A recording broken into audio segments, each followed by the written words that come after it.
Welcome to the Infinity Bros podcast, the only podcast that's perfectly balanced, as all things should be. My name is Isaac. I am your host tonight, and I have one very special guest with me. It is Thomas from the Joystick and the Challenge Accepted podcast. How you doing, Thomas? Good. Aloha, everybody. Thanks for having me on, man. Long-time listener, first-time caller. I'm so happy to be here. Appreciate you having me on.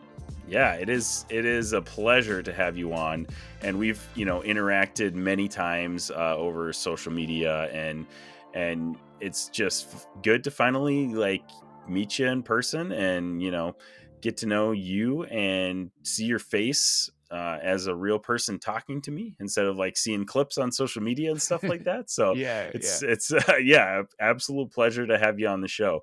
And we already talked quite a bit on our Patreon exclusive portion of the podcast. So if you want to check the show notes, you can go. We talked about Invincible, which we're not going to get around to today. We talked about House of the Dragon. Honestly, so many House of the Dragon. Yeah, so many things in that half an hour that we were talking. So a lot of different things that we discussed. So make sure you guys check out that. You can also check out the Infinity Bros at theinfinitybros.com or on Instagram, Facebook, Twitter, TikTok, YouTube, social media, all the things. We're pretty much everywhere. So make sure you do that. Check out the Infinity Bros on any social media for all of your Infinity Bros needs. So Thomas, we're going to be talking about a lot of different things today. Number one is going to be some nerd news. We're going to talk about some trailers, which we already talked about, like you said, House of the Dragon on the Patreon version of the podcast.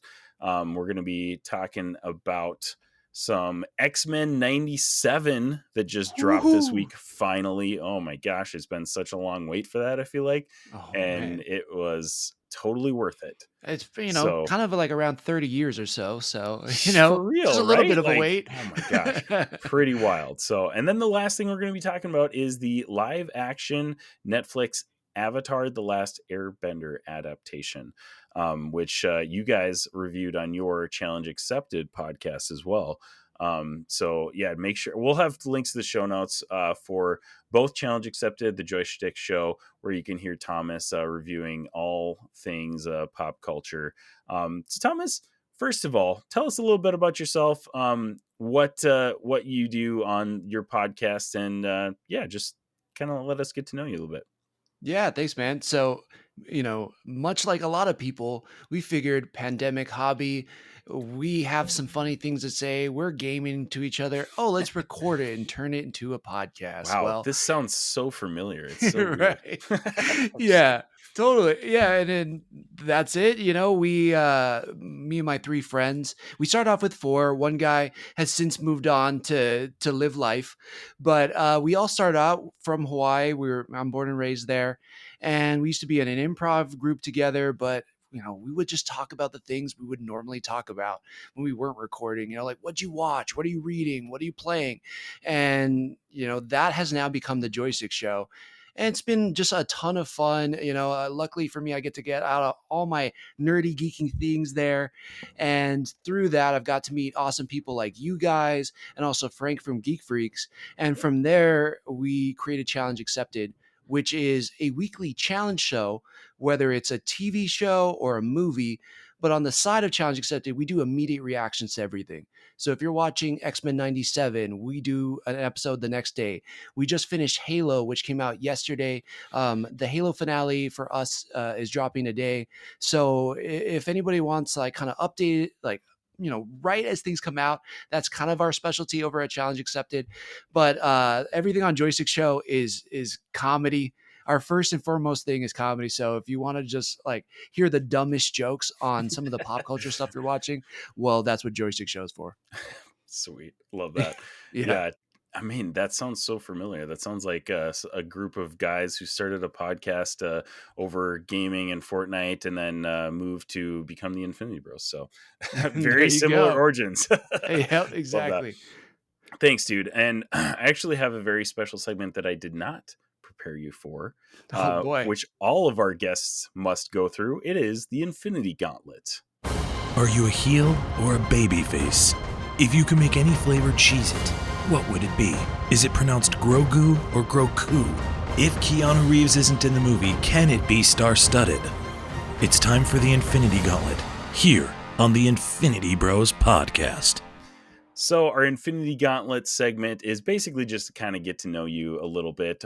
Each Infinity Bro fires you a question that you must answer, and we'll find out if you are able to make it through the Infinity Gauntlet. So are you Whew. ready for this, Thomas? I'm in the hot seat. All right, let's see if I survive.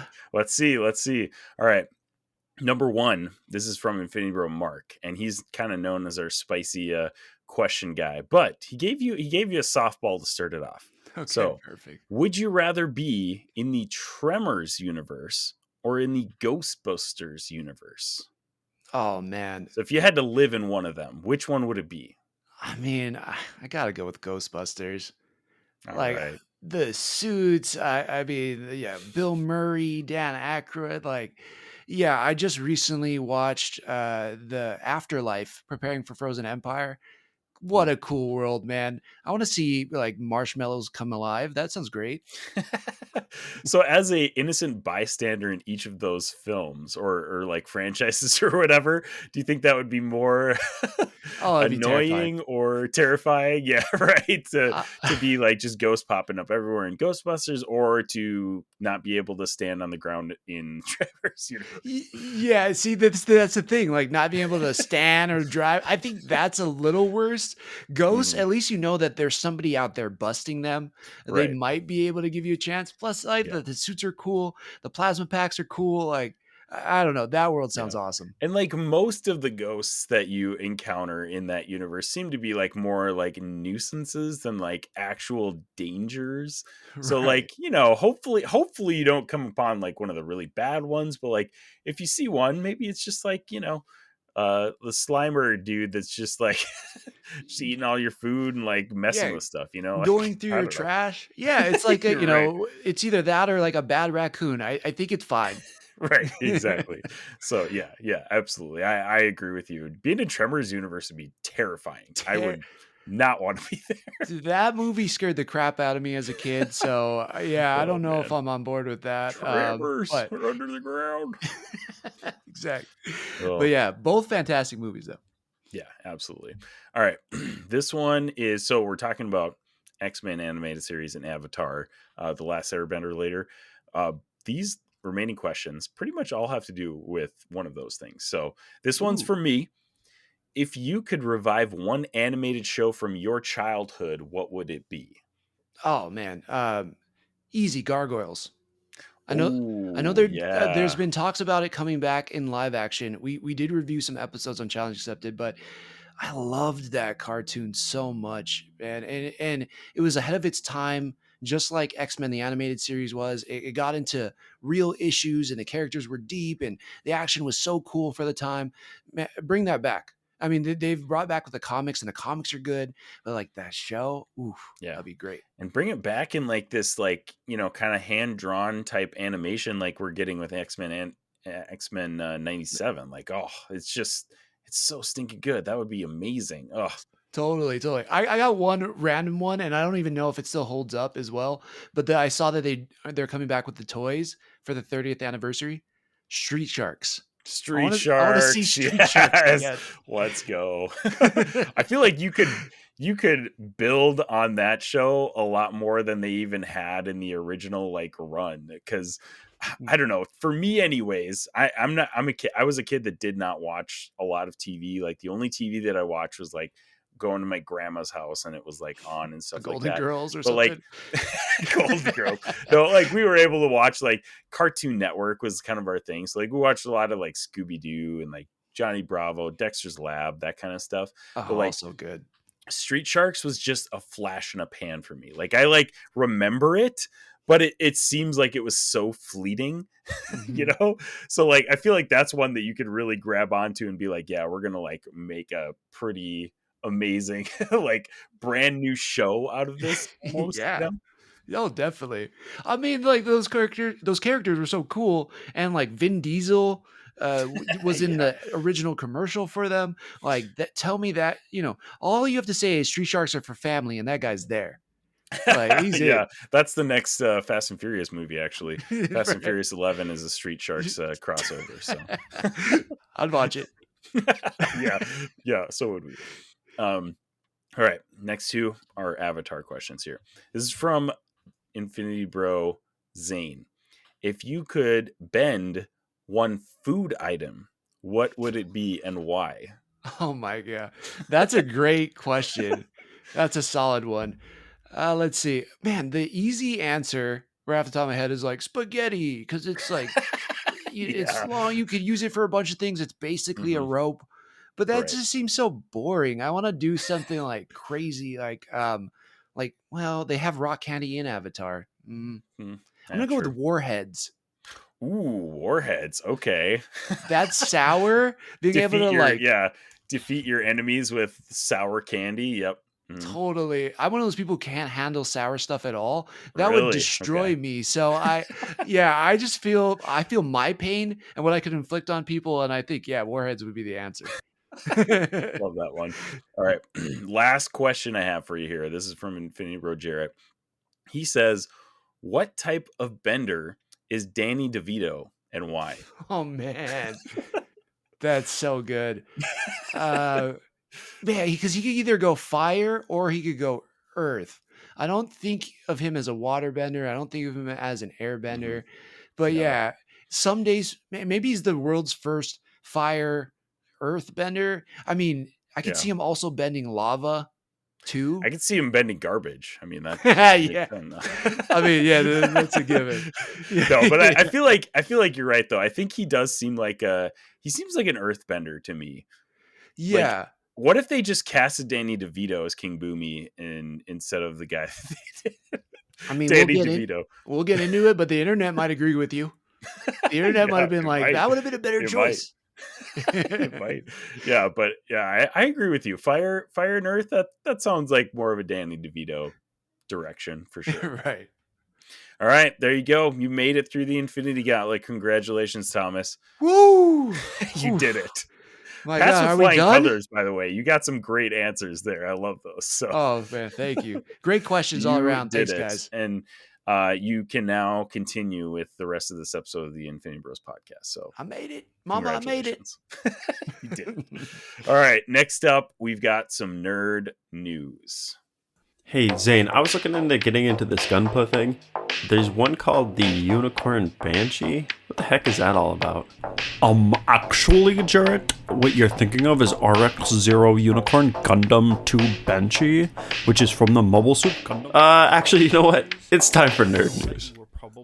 All right. So we mentioned this on the Patreon version, but there's been a ton of trailers that came out in the past like couple weeks. And the few that I want to talk about, number one, are kind of the last two we'll talk about are related to video games, which is your kind of area of expertise with the joystick show. So I wanted to bring those up. But the first one that I wanted to talk about is the Acolyte trailer, which is the new Star Wars series that's coming to us on June 4th, I believe. Like, that's coming up fast. Like, and this is Yeah. the first trailer we've gotten of the Acolyte too, which is kind of weird, crazy to think about. But yeah, this trailer dropped last week, and holy moly. Actually, first of all, back up a little bit. Before they dropped the trailer, they dropped a poster that is one of the hardest posters I've ever seen in Star Wars history. It's like Oh a, yeah. a rock slab with a lightsaber that's got like a blood streak coming off of the lightsaber, Yeah. which holy moly, like, and Star Wars generally has been like pretty like family friendly, like, like, Hmm. my kids can watch Star Wars right now. I've got a 7, a 4, and a 1-year-old, and I would be okay with them watching most of the Star Wars movies. But this looks intense. It looks dark and gritty, and the trailer just went on to confirm all of those things that I thought about it. But anyways, yeah, what did you think of the Acolyte trailer, and what are you expecting from this show? Totally. That that poster, the hardest poster Oh, it's so good, outside dude. of, and you could say what you want about the Phantom Menace, but Anakin with his shadow against the rock, that's actually Vader. That's a great poster. Yeah, God, exactly. I love that poster so much. It's a good one. But out of all those, I was like, wow. After Andor, they just said, "Screw it, we're for adults now. We know who's Yeah, watching for this stuff." real. Oh my Um, god. but gosh, this trailer too. We talked about it a lot, breaking it all down, and I don't know what the story is. I don't know who the acolyte is, and I don't really care. It looks It incredible. really doesn't matter. No, it doesn't matter at all. Like Carrie Ann Moss, I'm like Trinity's in here, and they got Lee J. Jung, I think, from Squid Yeah, Games. yeah, from Squid Games. Yep. Yeah, I don't know if this racist. I'm Asian. I could say this, I guess, but I didn't know he speaks as good English as he does. But his English is so good, and he seems so wise and Mhm. powerful. Yeah, he looks And like a great Jedi. Like I remember hearing about him being cast in this, and I was like, "Oh, that's interesting." Like I didn't really know how that was going to play out, but like he looked great in this trailer. right? Yeah, and he looks cool. I mean, his hair with it and talking to the younglings, saying Mhm. the line that Obi-Wan says to Luke in that opening trailer. I'm like, okay, Yeah. that wins already for me. We have a Wookiee in there who's a Jedi. Hmm. That's a win. That's awesome. Carrie Ann Moss looking like Trinity, but using the Force, win. And then yellow lightsabers. Like, Yeah, I'm yellow lightsabers. signed up all Sold. the way. Couldn't Absolutely. be more signed up for this. Yeah, and this is like, I mean, we were talking about trailers. We were talking about this on the Patreon version where like, I mean, trailers these days, I feel like just reveal way too much. And TV show trailers are a little different and then they don't really show you the whole picture and I don't think this revealed too much for me. I think it was a perfect amount. And it's like I said, it's the first thing we've gotten from the Acolyte, which is kind of wild considering it's coming out in like 3 months, like not even 3 months, 2.5 months. Yeah. So yeah, pretty crazy that this is the first anything that we've seen of it. So very excited for that. The yellow lightsabers, like you mentioned, whew, can't wait to see those in live action. It's going to be Right. amazing. I think like the first time I saw a yellow lightsaber was it Star Wars, the Old Republic video Yeah, game? Old Republic and Knights of the Old Republic. Knights of the Old. The That's Old right. Republic is like the MMO game, I Right, think, right. I right? didn't play that. Yeah, I but didn't it play that was either. yeah, Knights The of the Knights Old of the Old Republic. Republic, yeah, when you could like choose your lightsaber colors and stuff, and you could get the yellow ones. Right. That blew my mind because up Yeah, until that point, I had never seen it in TV. I had never seen it in the movies. I was like, what? Yellow lightsabers? And it's so crazy now that we're there. We know that Ray got a yellow lightsaber. Well, spoiler alert for that movie, but you've had so many years. Um, yeah, like, it's so cool to see it when it's in the fold, when the hmm, Jedi are actually using it, yeah, and seeing the Jedi at the top of their game, I think has been something I've been talking about with my friends since we were in middle school. Like, what was it like when they weren't falling apart, or before Fallen Order, before, the Clone yeah. Wars? And so, dude, this is such a cool time to explore. I'm really happy that Disney Star Wars is doing this. Again, yeah, I don't know what the story is about from the trailer, but the cast, the premise, the time period, I think all of this works so well. I'm really excited for this. Yeah. Yeah, it looks fantastic. It looks dark and gritty. And you mentioned Andor. It looks like this is in the vein of Andor, in the tone of the show. Not so much like, in the direction, because obviously in Andor, we did not get like one Jedi or Force anything in that show, which honestly, personally, was amazing. I loved Andor. But yeah, we're getting this kind of like dark, gritty version of Star Wars again, and I'm completely 100% down for it. Yeah. So it's going to be amazing. Comes out in June on Disney Plus. So it says, yeah, it's scheduled to premiere on Disney Plus on June 4th with its first 2 episodes. Oh It's yeah. going to be 8 episodes in the first season. If we get more, the other 6 episodes are really released weekly after that. So that, like we mentioned that also in the Patreon version, like kind of following that like 2 episode premiere, and then weekly release after that format, which I think is pretty solid. I'm very excited for that. So highly anticipated. This is going to be, I feel it. I think this is going to be one of my like top shows of the year for sure. So Nice. Yeah. That release schedule, I mean, give me 2 episodes up front, get me hooked, and I will be there the whole time. And yeah. Plus excuse me, one episode to premiere something, it's just not enough. It's just like, Yeah, it's a right. sample at Leaves you Costco. wanting more a lot, and I feel like Right. if you don't get enough in that first episode, that's where you lose the, like, casual viewer that, like, may not be a Star Wars fan, or, like, if you're watching Disney or a Marvel show, like, may not be a Marvel fan. Like, if you don't catch them in that first episode, they're not gonna watch the rest of the show. So that Right. the 2-episode premiere, I think, is a smart idea for Yep. sure. So, Absolutely. yeah, anyways, very highly anticipated. Next thing we got up is the Marvel 1943 Rise of Hydra trailer, which we've heard a lot of, like, rumors and things floating around about, like, a Captain America Black Panther video game. We got a name and a trailer reveal all in one. Like, we didn't even know the name of this before this happened. So the fact that they revealed this trailer and this announcement was like, holy crap, all right, here we go. You're right. um but yeah, we got this. I mean, obviously it's called Marvel 1943, so it happens, back when Captain America is in his heyday, and Black Panther seems to be doing some covert, like, things in the same area, and they're, like, facing off in the trailer, which is like, oh, Yeah. That looks so oh my cool. gosh, yeah. Oh man. What did you think about this one? I was so excited. We've heard about it, through all the rumor mills and the news and everything, but I felt like I got a little bit of a tidbit. I mean, this is for anybody that also listens to Fat Man Beyond, which is Kevin Smith's podcast, but also Mark Bernardin, and so he gave a little rumor. I want to say it was in 2022 even, that he's like, I'm working on something for Skydance.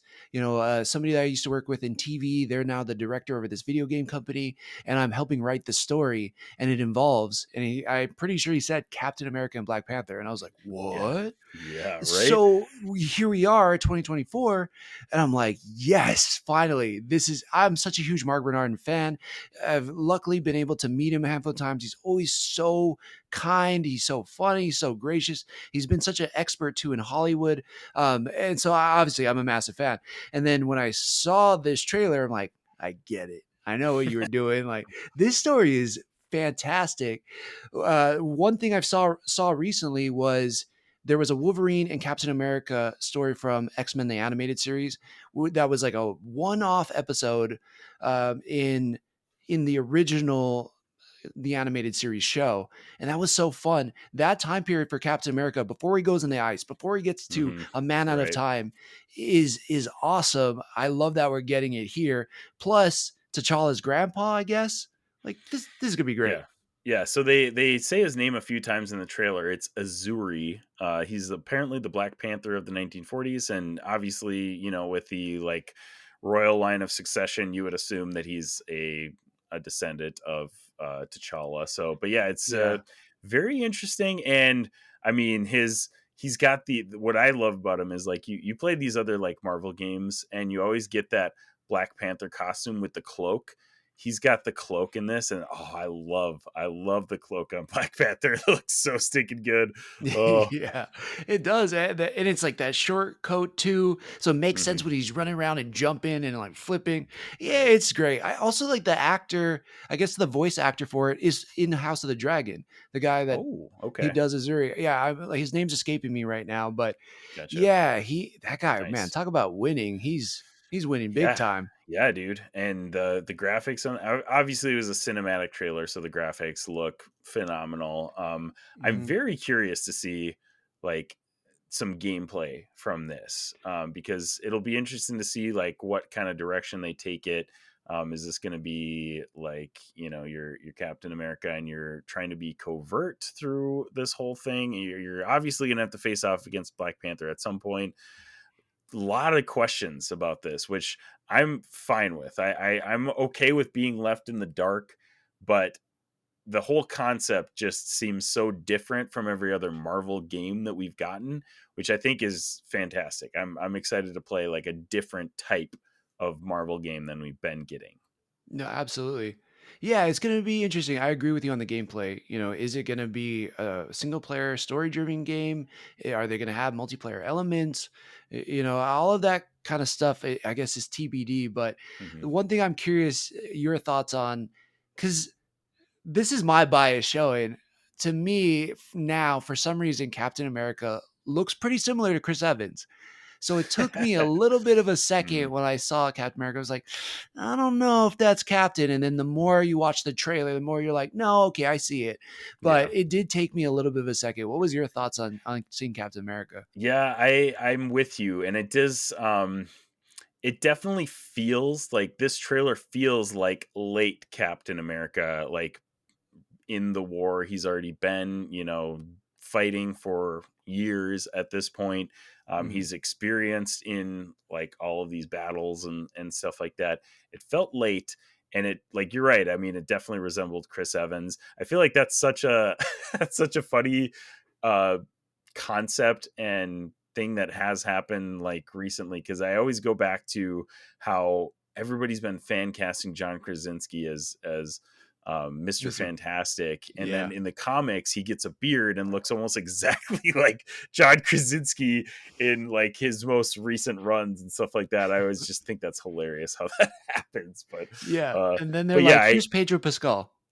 right. Okay. Yeah. A little different, but Right, right. yeah, but yeah, I mean, he took absolutely, and like, granted, Chris Evans like embodied the character of Steve Rogers slash Captain America in a way that, like, I don't know if you can really disassociate from that after seeing it. Like, it's going to Mhm. be weird seeing future iterations of Captain America without uh Chris Evans being involved. Right. But I think about that all the time with Iron Man. I'm like, I don't see a world where right. I don't think about Robert Downey Jr. or I don't Yeah. see a world where I don't think about Hugh Jackman as Wolverine. And it's like, Mm. for years and years, the internet's been screaming for a more comic accurate Wolverine. But at the same time, like, if it's not Hugh Jackman, I kind of don't want it. You know? Yeah, yeah, I get you for sure. Because Hugh Jackman just, and sure, like, he doesn't fit the like physical stature. He's like, whatever. I think he's like 6'3". And even in the X-Men He's movies, he yeah, like he's like a towers foot over taller everybody. than Wolverine should be. Yeah. Yeah, but like, he just did such a great job with that role that, like, it's going to be hard to see anybody else play that role. And I'm sure there will be people that will come along and do a fantastic job playing those roles. But, like, for us growing up with those characters and those actors in those roles, man, it's going to be weird. It's going to be weird seeing some different ones in there. So Yeah, yeah, absolutely. I try to remind myself, I mean, we've got that with Spider-Man, we've gotten that with Batman. true, Like, true, why, true. why not for some of these other characters? Which Yeah. is like, yeah, where I have to like temper myself a little bit. Yeah, absolutely. So, anyways, 1943 Rise of Hydra, that is scheduled for a release date of 2025. So we will, I'm sure, hear more and more coming in the coming months about that game. But yeah, very excited about that one. Next up, we have the last thing I wanted to talk about is the Fallout trailer. So obviously, Fallout, a very successful video game franchise.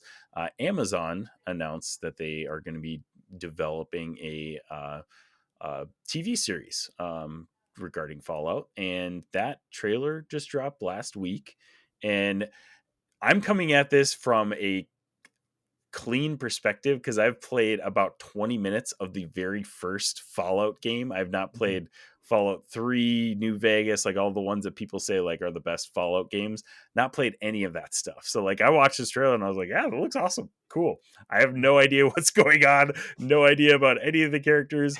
Clean slate. So what do you think about this trailer? Yeah, your listeners may be perplexed to hear from somebody who is on a show called The Joystick Show that he also has not played the Fallout series. You are right there with me. All right. Yeah, yeah. So, like, I know a decent amount of that world and the story.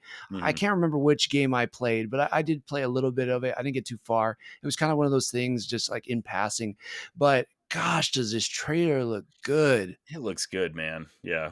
Like the Um, visuals of that world that they're creating. I mean, we've seen a lot of post-apocalyptic worlds in TV lately. The Last of Us, The Walking Dead, all these different things, but somehow this still looks so unique and so fresh.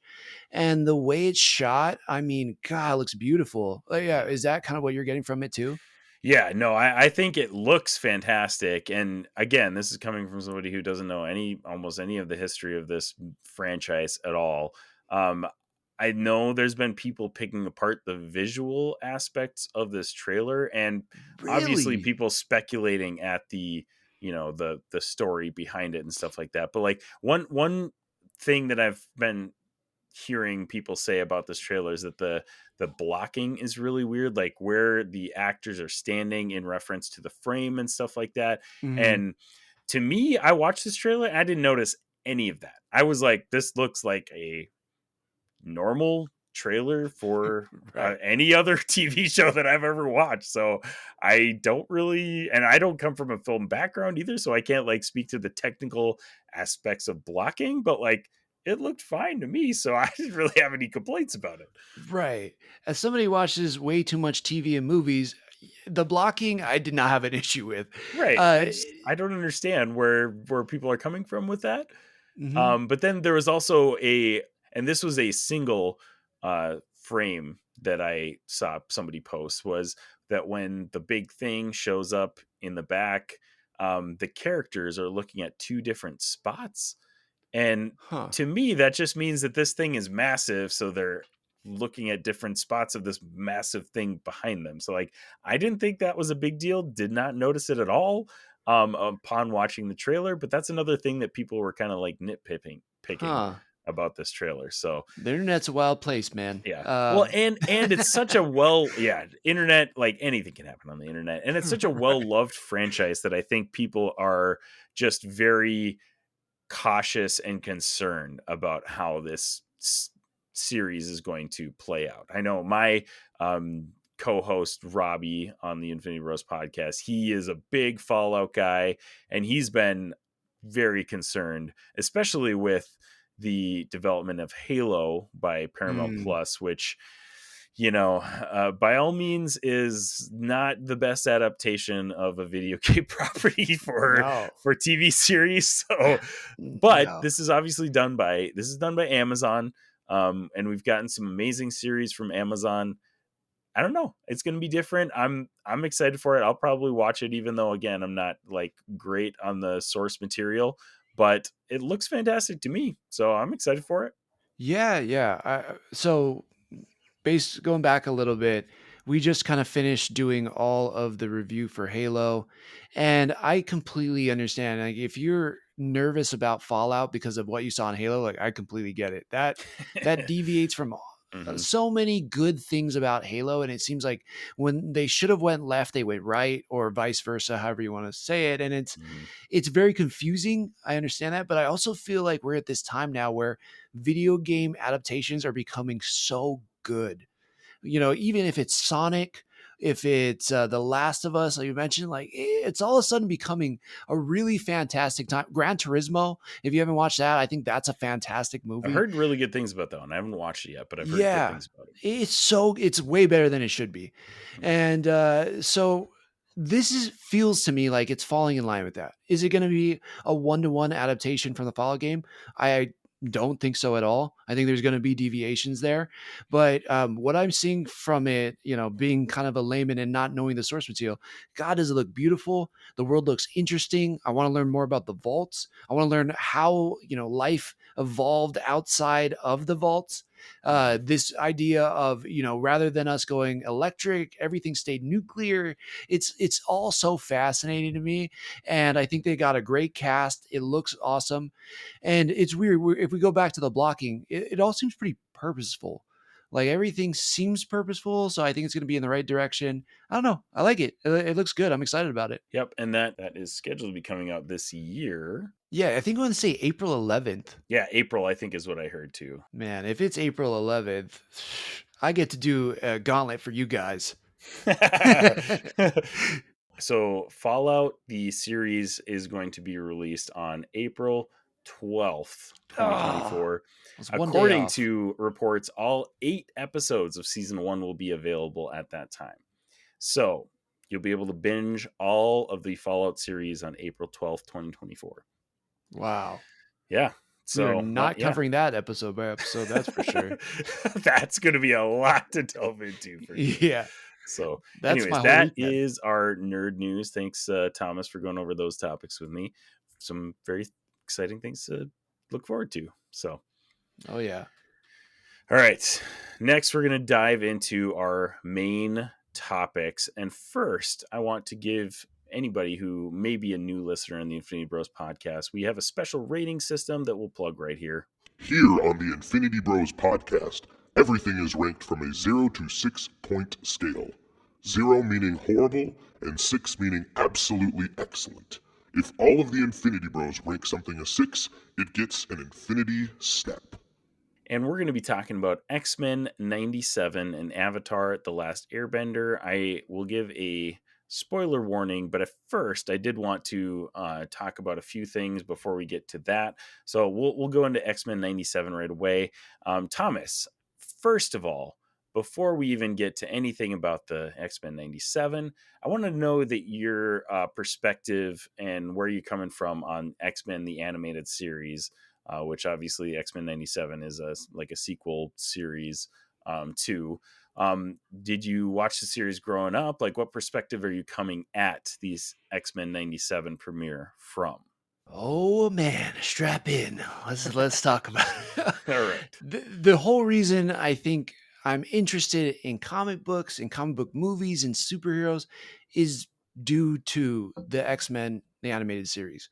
Like that cartoon was Saturday mornings. It was like everything blew my mind.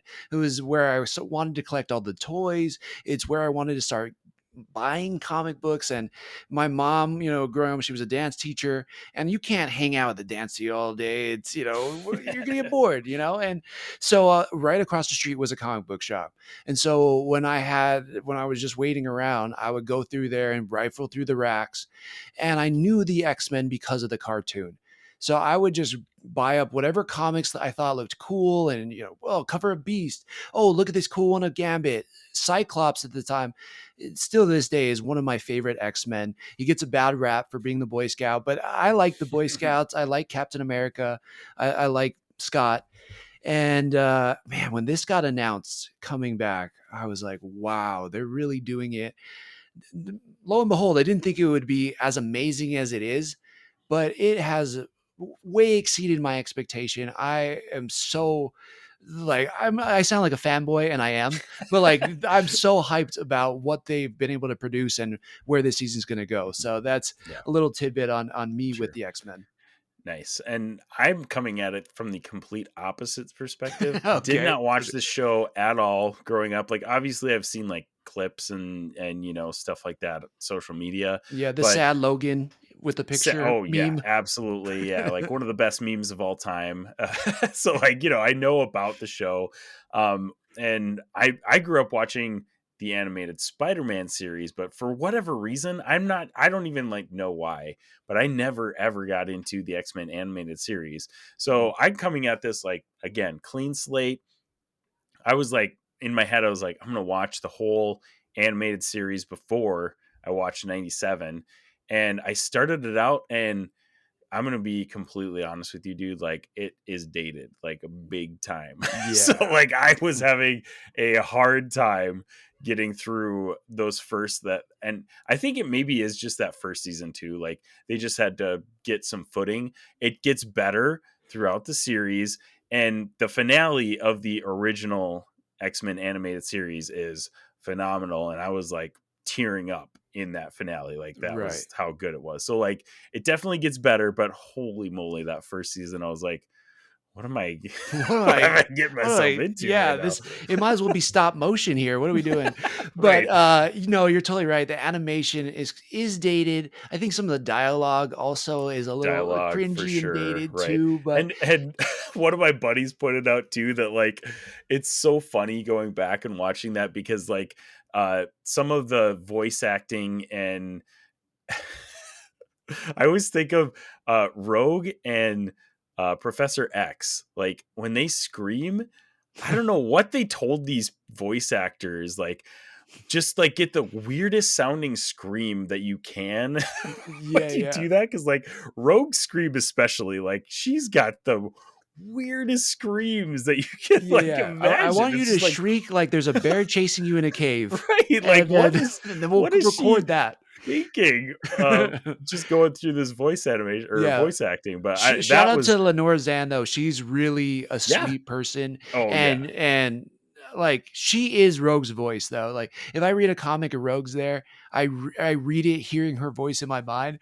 But yeah, who knows on the screams, man? I can't I speak to don't that. know, but it is hilarious going back and watching those. But anyways, it was an experience. I didn't watch the whole show. I kind of like I watched the first season and then I picked out like I went and watched like a recap, went back and like picked out like key episodes to watch. And I made sure I was like, I gotta watch the finale before, starting X-Men 97. So that's how I came at it. And yeah, I'm very excited and coming at it from a non-fanboy perspective. These first two episodes of X-Men 97 are phenomenal. Like Yeah. very, very, very good. So, and you mentioned Lenore Zahn is back as Rogue. There's a couple other voice actors that came back. Allison Seeley Smith as Storm, Cal Dodd as Wolverine. Hey, Bob. Yeah, I And was gonna say you got to Bob. mention Cal. Yeah, and George Buza as Beast. But then we have a couple other coming because there are a few of these voice actors that actually have passed away since the original series. So Ray Chase Yeah. voices Cyclops, Jennifer Hale as Jean Grey, Matthew Watterson as Magneto, JP Carliak as Morph, AJ Locasio as Gambit, Isaac Robinson Smith as Bishop, Holly Chow as Jubilee, and then it kind of goes on and on after that. But yeah, it's a solid voice cast. Very excited to talk about it, and I will give a spoiler warning right here. This is Prepare yourself. an Infinity Bros. Prepare yourself. Spoiler warning. So if you haven't, make sure you go back, watch those X-Men 97 episodes. We're going to dive into them. Episode number 1. To me, my X-Men. To me, my X-Men. Holy moly. We're not going to like go really scene by scene in these, but I will say, man, like going straight from the X-Men animated series to watching these, the care that they took to recreate the same style of animation. And they acquired the rights to the theme song, which is the main reason why you should do this reboot of the show, because the X-Men animated theme song slaps hard. Like you need that if you're going to do this reboot. But that and just the animation, I fell in love with X-Men 97. And this X-Men 97 is making me want to go back and rewatch the entire X-Men animated series because they put some time and care into this, and you can tell it is so stinking good. Yeah, absolutely. Yeah, it's funny. My friend was calling it. He's like, it's updated nostalgic. Like the animation is there, but it's just updated for a modern audience. But before we move on, Isaac, my boy Scott Summers finally is getting the respect he deserves. Since I was in middle school and the first X-Men movie came out and James Marsden played him and barely got to do anything in it and was basically, a rug that Wolverine got to stomp all over. He's been getting disrespected. And he's always, as you know, I have said earlier, was one of my favorite characters. I'm so happy to see what they're doing with his character. Yeah. In several different scenes, using the optic blast to move, to take out enemies. And of course, we're going to talk about that moment of landing outside of the Blackbird. Like that was just, oh man, the little kid in me was so pumped. I probably have already watched that scene 20 times. It was just so good. I am honestly on record as I wouldn't call myself a Scott Summers hater, but I'm not a Cyclops fan. Okay. Like I am not, but these 2 episodes of X-Men 97 have turned me into like I like want to know more about Cyclops and want to Yeah, read more of his comics and stuff like that, because I love him in this series. Like, he's totally. phenomenal. And that was an epic introduction, one of the best superhero landings of all time. Oh my Right. gosh. I It was so compared it with stinking like cool. the Civil War one, where Cap jumps out of, I think it's the Yeah. Quinjet into the water, or the one where he in Winter Soldier where he bounces the shield off the Quinjet, catches it, lands. Like, Yeah. it's got to be up there with Oh Iron yeah. Man landing in the first Iron Man movie. Hmm. Like, it's got to be up there as one of the greatest. So But so stinking good. Oh yeah, yeah. but I And think you touched on a great point where it's like if you don't like one of the characters, that's the beauty of the team. You're gonna find somebody you do right. like, and they're gonna be your favorite, and then they're gonna have their own great stories and see how they interact with the rest of the characters. Like, Yeah. that's what I love about this team and what the show's already doing. Yeah. And we have 2 official team members that are added into the intro with Bishop and Morph as well. So that's pretty cool that they're like official members. Obviously, you see um Bishop quite a bit in the original series, and Morph as well, but he kind of like strays from the path, doesn't really officially become an X-Men until the very last episode of the animated series. So Yeah. really cool that they're introduced as team members and just a part of the team now. So Yeah. that's Do pretty you, cool. fun fact, I'm not sure if you know this or not, but you know that Morph wasn't supposed to make it past the first episode. Yeah, they made it seem like in that first season too, because he's just gone, he's out. Yeah, and that was the original plan. He was supposed to Hmm. die and then not come back. But so many people, kids at the time liked him. They're like, "Well, you got to bring him back." And like, look, 30 years later, now officially part of the team. It's so crazy. I think he's got a huge bump in powers too. Before Yeah, he was just like Mystique. He could just look like somebody as far as I knew. And yeah, now it's he can copy all he their can. powers too. Right. We see Archangel, we see Psylocke, we see Colossus, and then the Blob with Wolverine shooting him in the air. Like, oh my gosh, that's such Yeah. an upgrade. That's so cool. Okay, that was what I was gonna say. The scene where they confront Trask, some of the coolest fighting moves I've seen in animation. That was so amazing. The Right. move where you like had Gambit jumping on Wolverine's back, charging his his like whatever you call The them, the knives, adamantium claws. Yeah, adamantium dude. claws, and then he jumps on Morph, like you said, as Blob, slice off Master Mold's head. Just like, oh my gosh, they killed it with the Yeah. action scenes in these first 2 episodes for sure. Totally. Oh, it was It's so stinking something good. like if you want to use the MCU example, like anytime you saw synergy powers, right? That's what you call like there was a game, I think it was Marvel Ultimate Alliance. Like if two heroes could team up and their powers could Yes. Oh, combine, I loved Ultimate Alliance, dude. Those were my games back in right? the day. Dude, okay, so like that's what I love, man. You want to Yep. get me hyped? Show me synergy powers. And Yes. in the first episode of this new X-Men series, the synergy powers were off the charts. Like On it's point. just so Yeah. good. Everybody working together, team.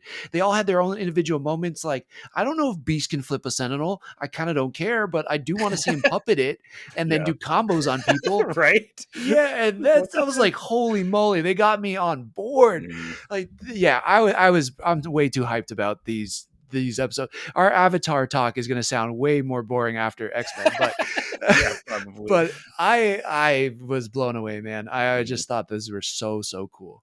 Yeah, I absolutely agree. And then kind of fast forwarding a little bit. So that second episode, we get like Magneto kind of, facing down with the UN, and we get that fight scene as well. That was also another incredible one, and incredible lines too with with Cyclops there facing down. What is his name again? Yeah, the Executioner. Executioner. Yeah. That But man, that's how I knew.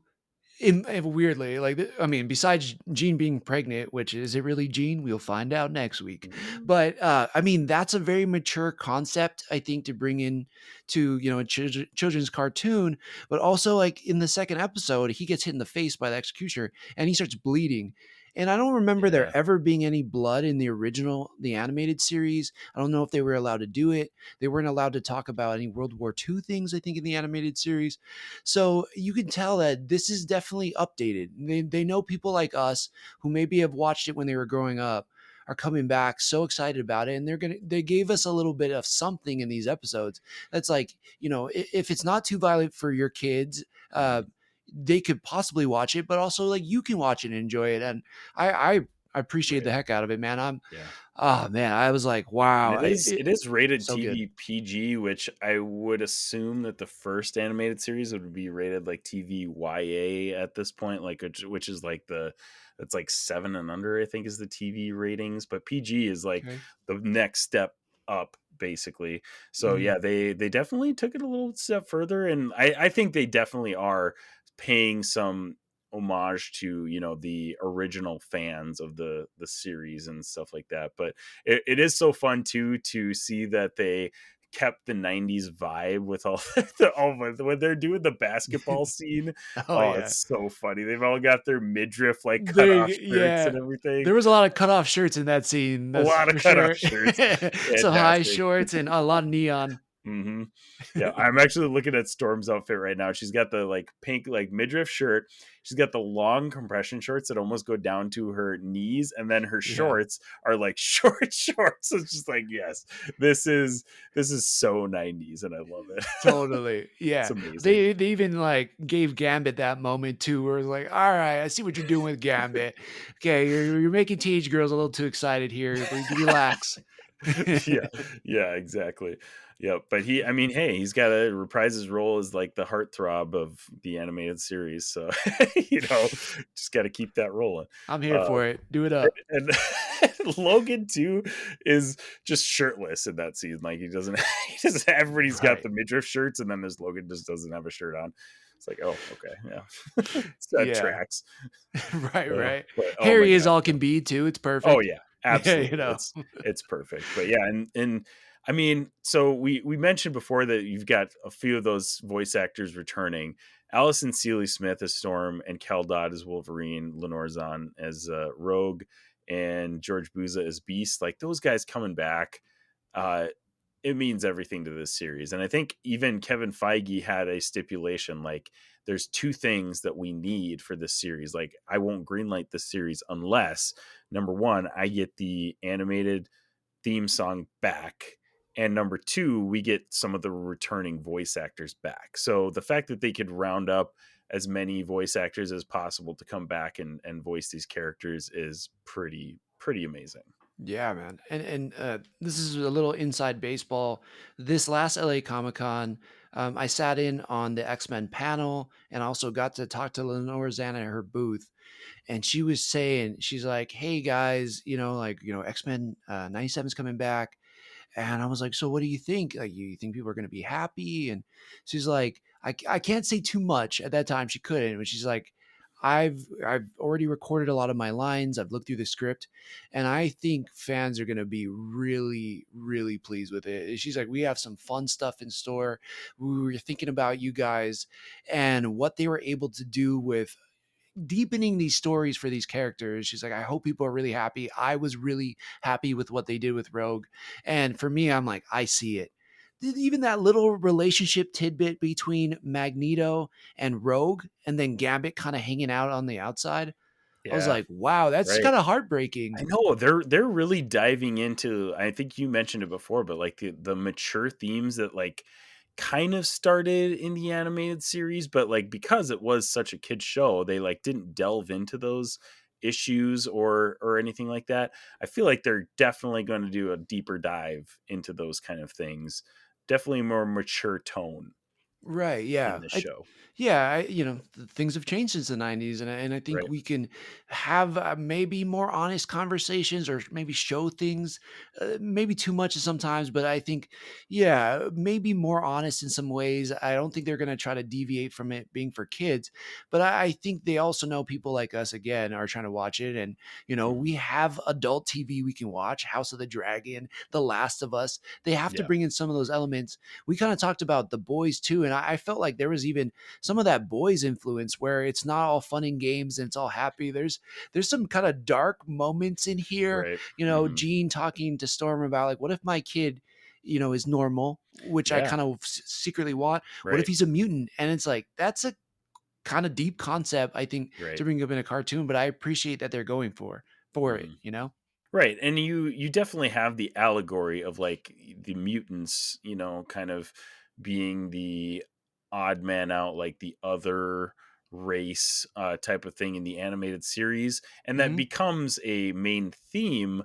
But again, they keep it as light as they can, it being a kids show. Right. And I think those are some issues that obviously are not resolved, that they are going to have to delve into in the remaining episodes this season. So a Yep. lot of things to look forward to. We have 10 episodes of the X-Men 97 series releasing weekly on Disney Plus. We have the two premiere episodes that are available now. But yeah, stay tuned on Wednesdays for the drops of X-Men 97. So very excited about that. Thomas, what would you rate the first two episodes of X-Men 97? I can't give a fair rating on this. Yeah. Yeah. I mean, I'm just gonna say, like, for sure, based on your guys' rating system, it's a 6 out of 6 for me. I am so in love and impressed with what they're doing with the show already. It obviously could change depending on how the rest of the season goes, but these first two episodes completely blew me away. They're a 6 out of 6 for me. And I think as a relatively outsider perspective, I mean, like obviously I love the X-Men characters and I love, like superhero culture and stuff like that. So I'm in that sense of like being involved, I'm in it, but like not as a X-Men animated series fan. I feel like I have slightly less bias probably than you do, but I would I also hope rate so. I would also rate both of these episodes a 6 out of 6 because I don't know how Whoa. I don't know how else you would have started this better. Honestly, like these Right. episodes are near perfect. Like sure, if you really want to get deep into it, there's probably some things you can nitpick, but like I am very satisfied and highly exceeded my expectations. So 6 out of 6 for both of these episodes, and that's an Infinity Snap on the Infinity Bros podcast. 2 6 out of 6 ratings for X-Men 97. All So right. that's I know high why. expectations for the rest of this season. Yeah, I know why you invited me on now. I get it. All right, I'm happy. You're the hype guy, like you can have the bias. That's fine. We always have bias on this show. So Perfect. but yeah. So anyways, X-Men 97 on streaming on Disney Plus. Make sure you guys check that out.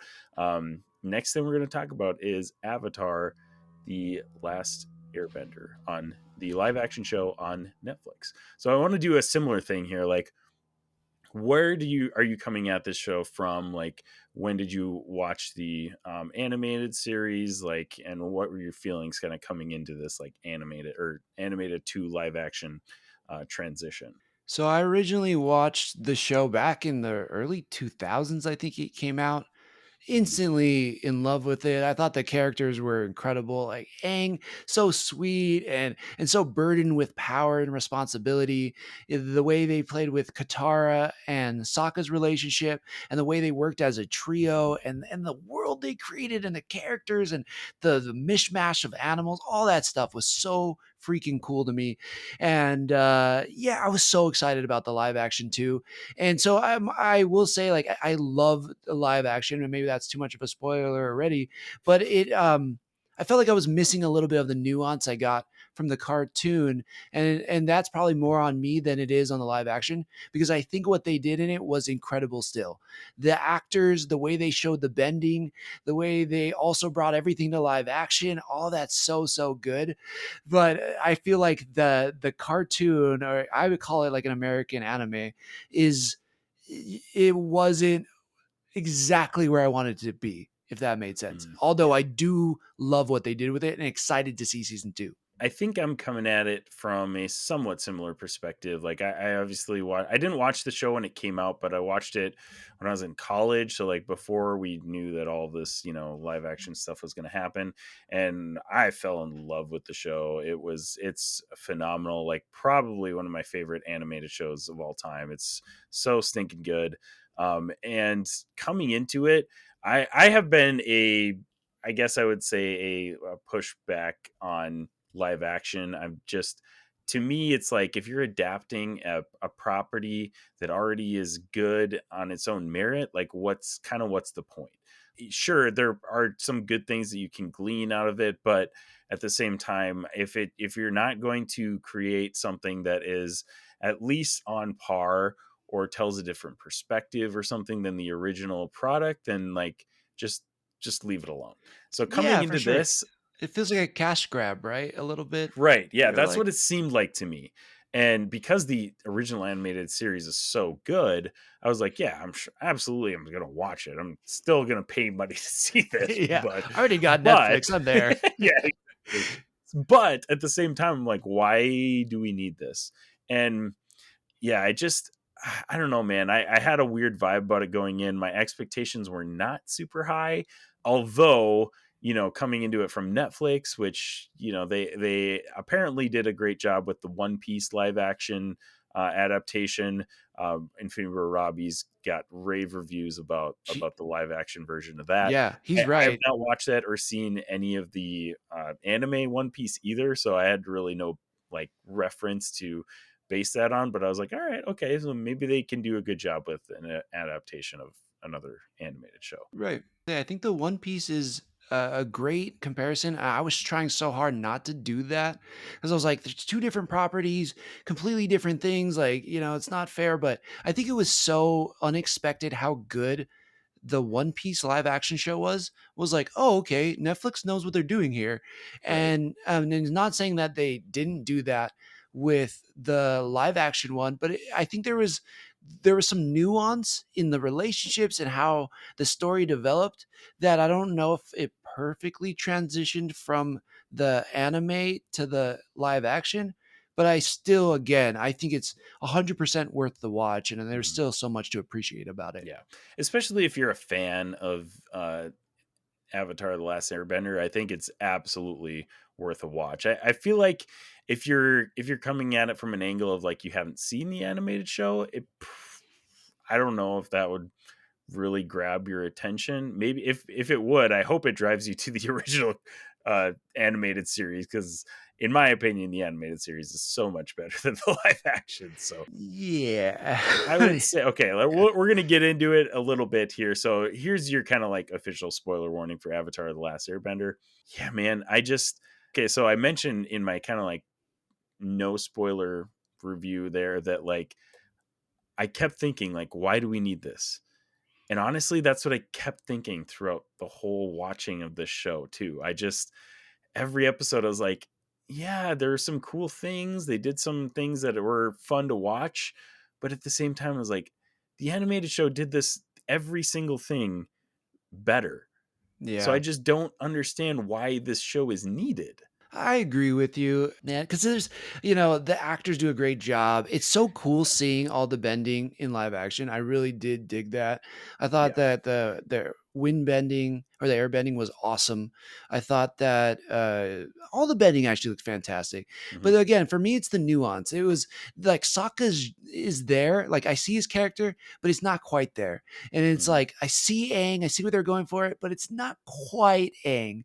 He's not quite silly enough, or Right. he's not quite like loving enough, or him and his Katara's relationship isn't quite there. And so, yeah, I see what you're saying. I'm just like, I guess I kept wondering like, how is this improving what we already got? And Mhm. I had a hard time finding that.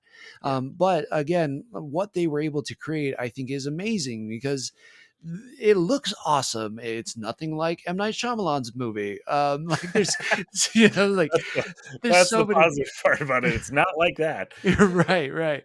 But for me, like Zuko didn't really click till the end. Like there's something about Zuko in the anime where he feels like more stern, he feels tougher, he feels a little bit more walled off and just angrier. And towards the end of the live action show, I'm like, I get it. I get why they casted him. But it took me a second to really feel like this is Zuko or this is Mhm. Aang. Yeah. And yeah, and again, it's nothing with the actors. It's just like, we had so much time in the anime to kind of feel what they're like and feel them out, I guess.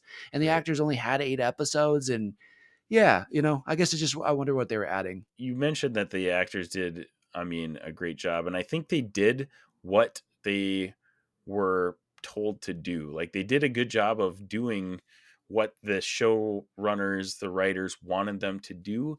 I just don't think it translates super well from animated to live action because honestly, when I was watching it, I just felt like this just seems like a Disney, like a live, like a Disney show, like for like Disney Right, right. Junior or something like that. Like it seemed like they were just hamming stuff up for the heck of it, and like in their defense, that stuff happens in the animated series, but it's so much more genuine and like natural as an animated translation than it is as a live action. It just, I don't know, it felt so fake to me.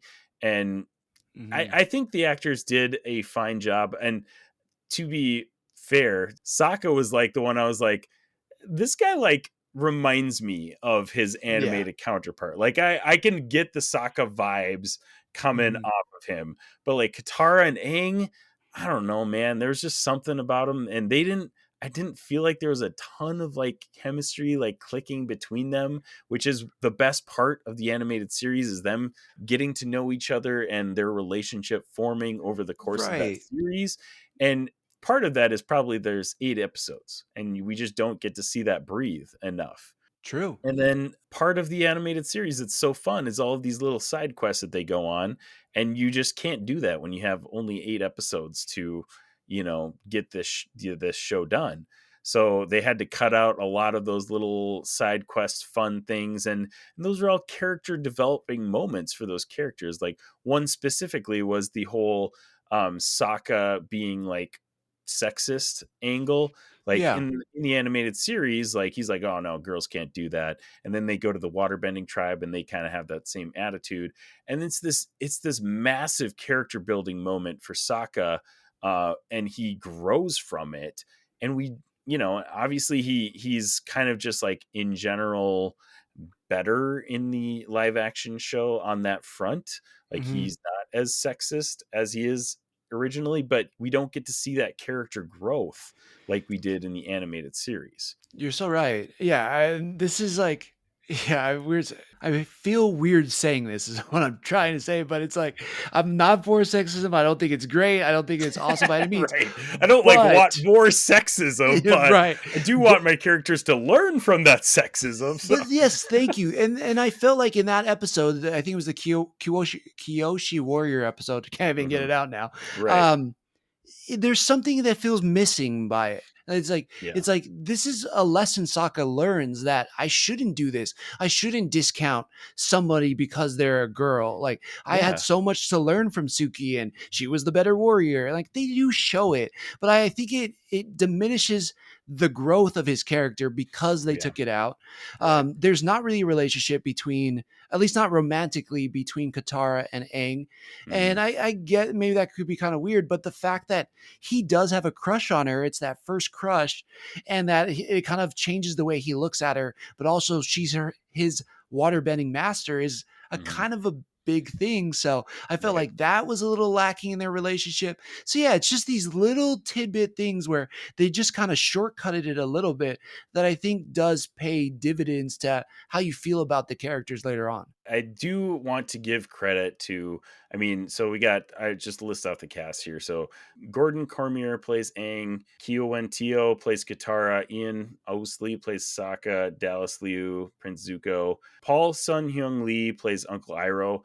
He was one that I, and granted, like I love him in everything. So like I was bound to love him in this, Yeah, but yeah.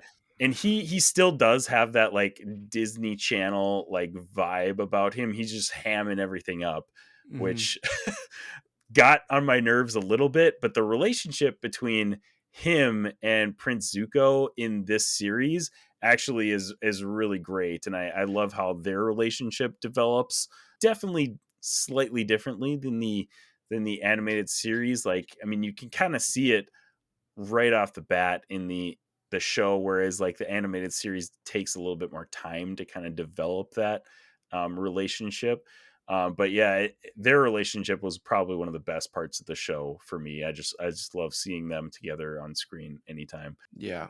I with couldn't agree Daniel Day more. Kim as Lord Ozai, Ken Lung as Commander Zhao. We'll just stop there because there's a lot of other Yeah. characters that I don't Great want to job on list all out. those names too. Those, Yeah, I those are some tried. hard. Those are some hard names, and I was like, "Dang, this guy's doing a good job." Thanks, man. Yeah, but you're right. I think the Zuko and Uncle Iroh is always it's one of the most pivotal relationships in the whole show because we see that the uncle does have Zuko's best interests at heart, and Zuko's just pushing away because I want to be that prince again. But Mhm. like this show doesn't work unless that relationship's awesome, and I think they did a fantastic job of making that Yeah. come through in the live action. So that's one thing that they carried through. Like you said, they have to nail that one because that, and to me, this, I don't know if this is true across like, the Avatar Last Airbender like fandom or whatever, but like that relationship is one of the most important relationships in like fiction to me. Like whenever I see them, especially in the animated series, like, dude, I get like, and granted, I cry all the time when I'm watching movies as a parent now. I don't know why that flipped in my head when I became a parent, but like when I see their relationship on screen, waterworks start working in my head, man. It's it's Yeah. pretty bad sometimes. I'm But I only a love dog their dad, and it still relationship. gets me like that too. So I don't know what my excuse is, but yeah, it is. I mean, that's definitely high praise, but I don't disagree with you necessarily. It's like it's always that father that you would want, right? I mean, Mhm. he just kind Right, of loves him unconditionally, and he wants him to think of himself more than somebody who needs to just fill this task, or more than just right, like a prince. Even though who wouldn't want to be a prince, but you're special for who you are, not right. for your title. And it's like, And wow, so like sweet. It's a yeah, very and sweet. in the live action series specifically, one thing that I really appreciate is that he sees his potential. Like Uncle Iroh, like constantly is like, oh yeah, you're better than this. Like you're made for like amazing things. Like constantly, like, hey, you are going on this path of doing something incredible. And the fact that he just keeps like uplifting him like that, even though Zuko is not very nice to Uncle Iroh or anybody around him, initially, the fact that he just keeps like giving him that unconditional love and praise, like you were saying, oh, just I absolutely love that relationship. It's fantastic. Yep. So for that reason, I'm happy we're getting a season 2 and 3 because Yeah, no, I want to I see that am. even go Right. I farther am on.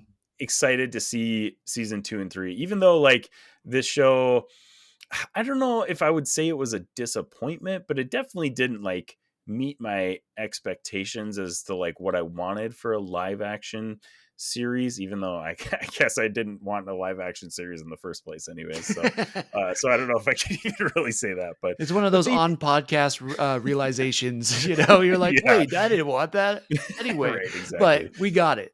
And then they also did some other interesting things. They like in the animated series, they purposefully leave out certain story beats like the genocide of the airbenders and the confrontation between Fire Lord Ozai and Prince Zuko, which they show scenes of in this. So they made some interesting choices with how they did things like differently. And I think they had to. If you're doing a beat for beat adaptation, like you would have had to do a beat for beat adaptation. Like Yeah. you would have had to, do the exact same amount of episodes, like just everything pretty much exactly the same. So I'm glad they did some different things, but I'm still in my head, I'm like, there was a reason that they left that out in the animated series, right? Like that it kind Yeah. of played into the narrative of what they were going for.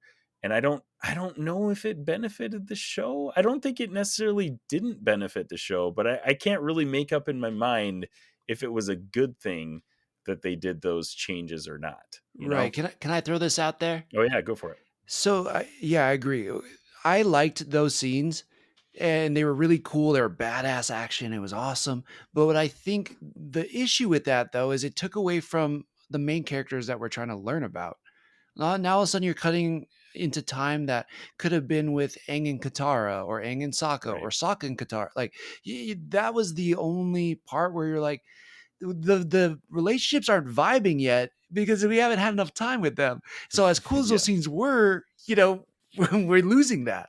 Yeah. So yeah, I think maybe 2 more episodes of the show could have actually done it really well, Right. and flushed out how these people feel about each other. But, I'm not going to be mad at, a bunch of airbenders fighting a bunch of firebenders. Yeah. So, what are you going to Yeah. do? We kind of mentioned on the front end that there were there was a few things that the fandom was a little up in arms about, and one of them was King Boomy. Oh, yeah. Yeah. Like, Yeah. I don't know how I feel about him either, honestly, because he's such a goofy character in the animated show. How do you translate that to live action? Right. The only answer is Danny DeVito. That's just the only Exactly, it's the only answer. exactly. That was just bad casting. It was what it is. But yeah, he was an interesting choice. I think that guy's a good actor. I think he's in like Pitch Perfect and he's on the show called Ghost. But he really went for it with this character, and sometimes there's big payoffs for that, and sometimes it Yeah, doesn't work. yeah, And for right. me in this situation, it just didn't work. Hmm. But it was a choice, and the fight between him and Aang after all the challenges, which King Boomy's motivation, I think, was also a weird thing. In the show, he's trying to test his friend to see if he's still his friend, and in Right. this one, he's testing him to see if he can fight well. Like Yeah, right. Like, it's he knows weird. that he's his friend, but he keeps going through with it, and you're just like, "Well, Right. Yeah. okay." That upfront of like, hey, we're friends, remember? Kind of diminishes all the challenges. So Mhm. it was little things like that were kind of funky. But again, the fight was really cool. I was wondering how they were gonna do the rock candy, that kind of encases you in the prison. Yeah, That right. looked pretty cool. I Yeah, was like, oh, that honestly, visually, this show looked great. Like, the airbending or the all of the bending, I felt yeah. like looked pretty great. There were a couple of moments where you could see some, Yeah, you're like, there's spotty some wires CGI. probably getting in the way right there or Right, something. but Yeah. overall, I thought it was pretty solid. Like, I didn't really have too many complaints about the visuals. It looked really good. Costuming was fantastic. They did a great job, like, making everything look and feel like the animated series.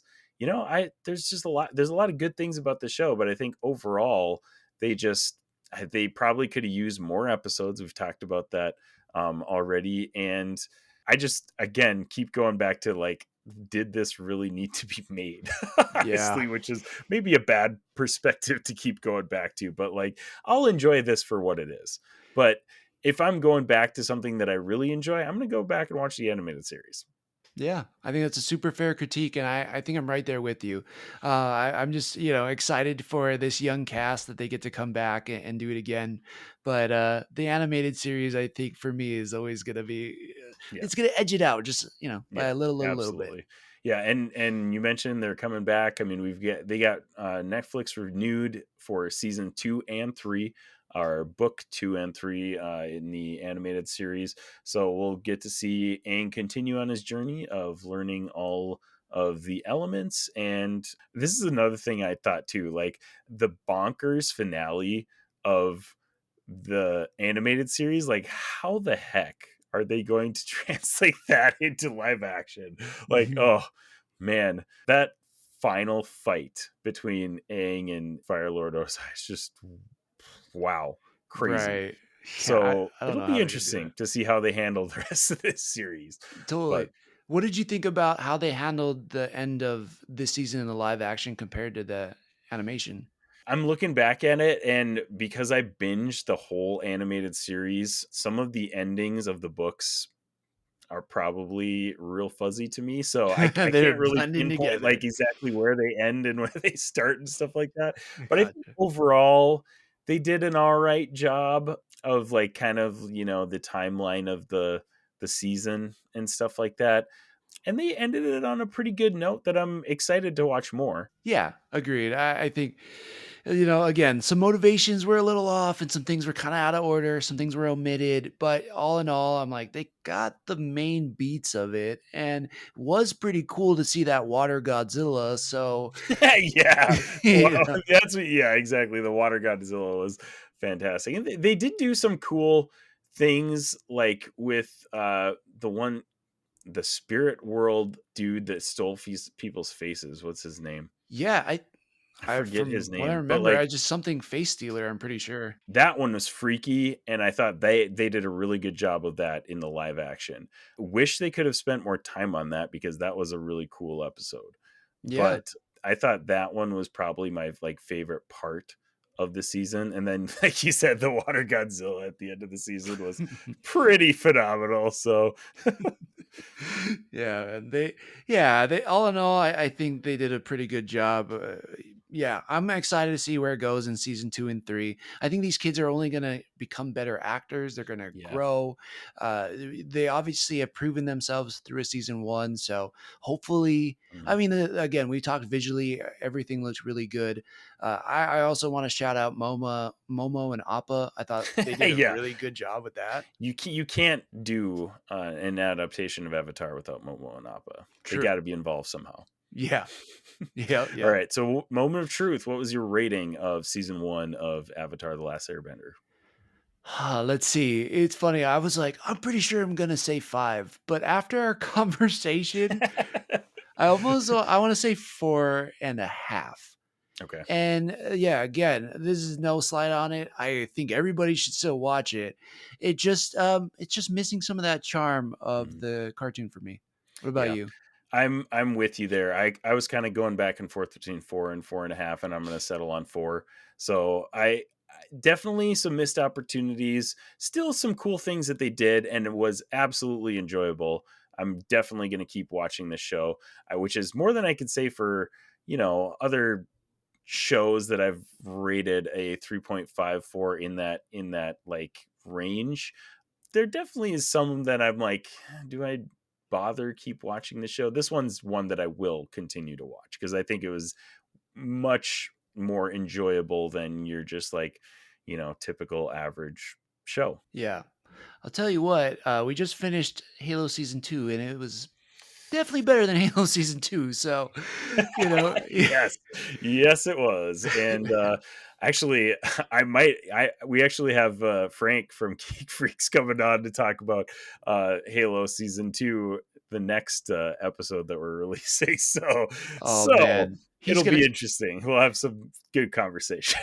It's good thing you guys are waiting a week to bring him on because you were about to get a very fiery Frank. And yeah. Love that. Yeah. So it's good. He's going to have a little bit of a week to simmer down. Just to simmer down. Yeah, exactly. Yeah. We'll let the fiery version of Frank be on Challenge Accepted. You guys can go check out their review of Halo season 2, and then you can come to Infinity Bros where he's had a week to mull it over, and we'll see where his logic stands after that. So. Man, I can't wait to tune into that one. I'm curious too. I'll be like, what does he think a week later? Because it was pretty spicy this morning. Yeah. But anyways, Thomas, thank you so much for joining me. It has been a absolute blast to have you on. Thank you, man. Thank you guys so much. I'm a massive fan of everything you guys do. You throw out and put out a fantastic podcast every week. And I'm sure everybody's already following you on social media, but everything you guys are doing on social media is like top notch. One day I want to grow up and be like you guys.